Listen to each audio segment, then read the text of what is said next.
اللہ الرحمن الرحیم۔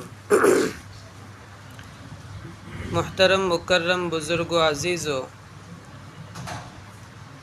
استنجا کا بیان چل رہا ہے۔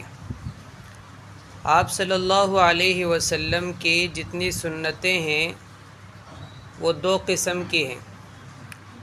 ایک اس میں سے سنن زوائد ہے، ایک سنن ہدا ہے۔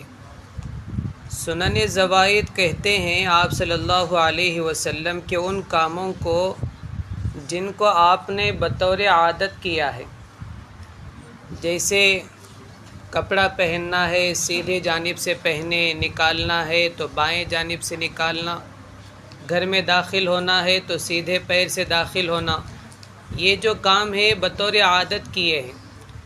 اور کچھ کام آپ صلی اللہ علیہ وسلم کے بطور عبادت ہیں، جن کو آپ نے عبادت سمجھ کے کیا ہے۔ تو آپ نے جن کاموں کو بطور عادت کیا ہے اس میں بھی امت کا فائدہ ہے، اور چھوڑنے میں ممکن ہے کہ نقصان ہو۔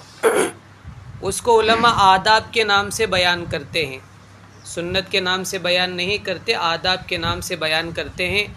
اب آداب نام دے دیا تو اس کا مطلب یہ نہیں ہے کہ اس کو چھوڑ بھی سکتے ہیں، نہیں، چھوڑنے میں بعض مرتبہ نقصان بھی ہو جاتا ہے۔ جیسے استنجے کے آداب میں سے ہے کہ جب ہم بیت الخلاء جا رہے ہو، چھوٹے استنجے کے لیے، بڑے استنجے کے لیے، اگر ہمارے ہاتھ میں انگوٹھی ہے جس میں اللہ کا نام ہے، محمد صلی اللہ علیہ وسلم کا نام ہے، یا قرآن کی کوئی آیت ہے، یا پھر گلے میں یا کمر میں یا ہاتھ میں کہیں تعویذ ہے، کسی نے لکھ کر دیا ہے لیکن وہ کھلا ہے، اس میں قرآن کی آیت یا دعا وغیرہ ہے لیکن وہ کھلا ہے، تو ایسے کھلی چیزوں کو جس میں قرآن کی آیت یا اللہ رسول اللہ کا نام ہو، اس کو لے کر بیت الخلاء میں جانا مکروہ ہے۔ پھر جانا ہے تو کیا کریں؟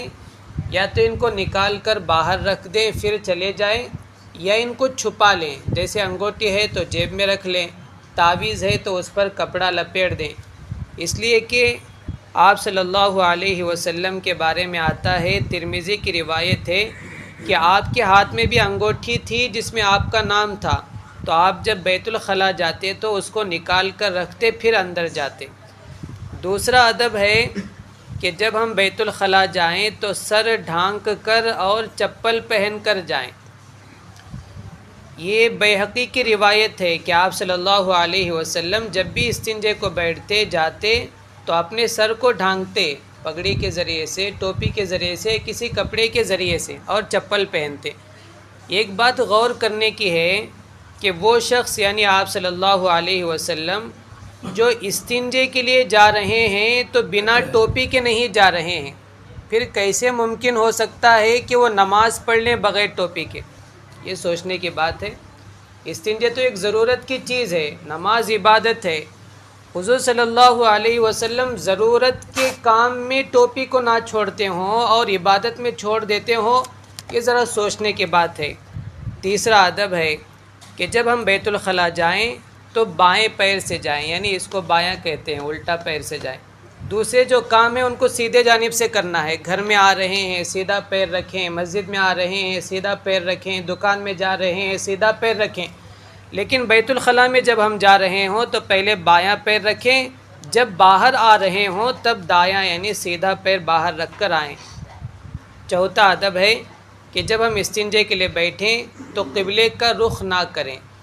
ہم اپنا گھر بنا رہے ہیں تو اس کا تو دھیان رکھ ہی لیتے ہیں، لیکن جب کرائے پر گھر لیتے ہیں تو وہ دوسرے کا بنایا ہوا ہوتا ہے، وہ بھی اگر مسلمان کا مل گیا تو بہت اچھی بات ہے، اگر دوسرے بھائیوں کا مل جاتا ہے تو ان کا اس ترتیب پر نہیں ہوتا، تو لوگ چلو چل جاتا ہے بول کر چلا دیتے ہیں، جبکہ آپ صلی اللہ علیہ وسلم کی یہ خصوصیت تھی کہ آپ کعبۃ اللہ کو اتنی اہمیت دیتے تھے جتنا کہ وہاں والے نہیں دیے تھے۔ جب مکے والوں کو معلوم ہوا کہ محمد صلی اللہ علیہ وسلم اپنے ساتھیوں کو یہ سکھلا رہے ہیں کہ یہ استنجے کے لیے بیٹھیں تو قبلے کا رخ نہ کریں، تو ان کے دل میں حضور کی عظمت بیٹھ گئی، حقیقت میں کعبۃ اللہ کا کوئی احترام کر رہا ہے تو وہ یہ شخص ہے۔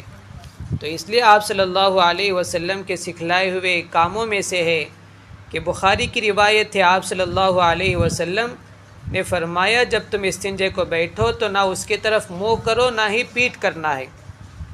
اس کے بعد کے ادب میں سے ہے کہ کھلے جگہ میں جب استنجا کرنا ہو تو اس بات کا خیال ہو کہ ہم کسی سوراخ میں جو کسی مخلوق کا گھر ہو اس میں استنجا کرنا نہ ہو۔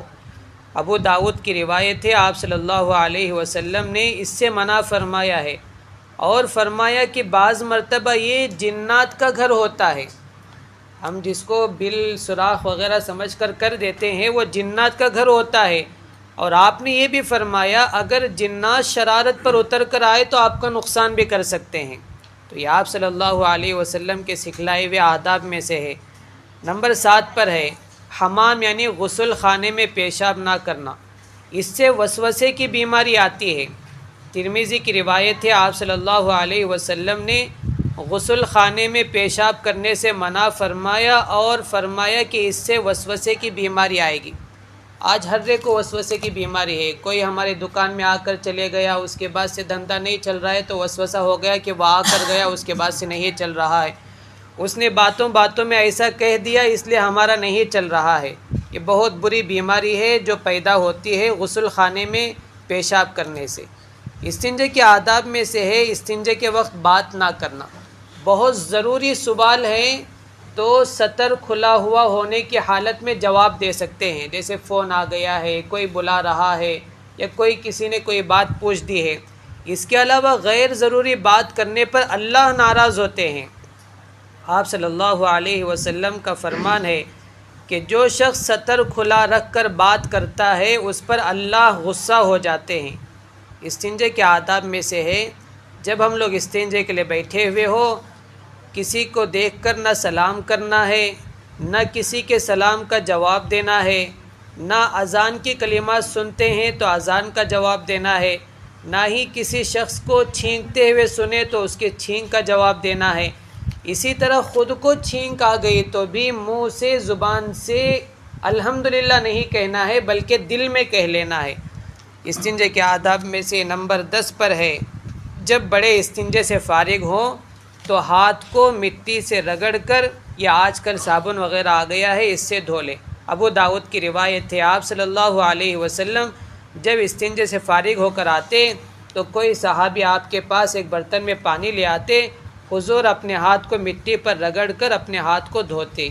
یہ آپ صلی اللہ علیہ وسلم کے مبارک اعمال ہے جو آداب کے نام سے ہے۔ اللہ ہمیں عمل کی توفیق عطا فرمائے۔ باقی انشاءاللہ کل سے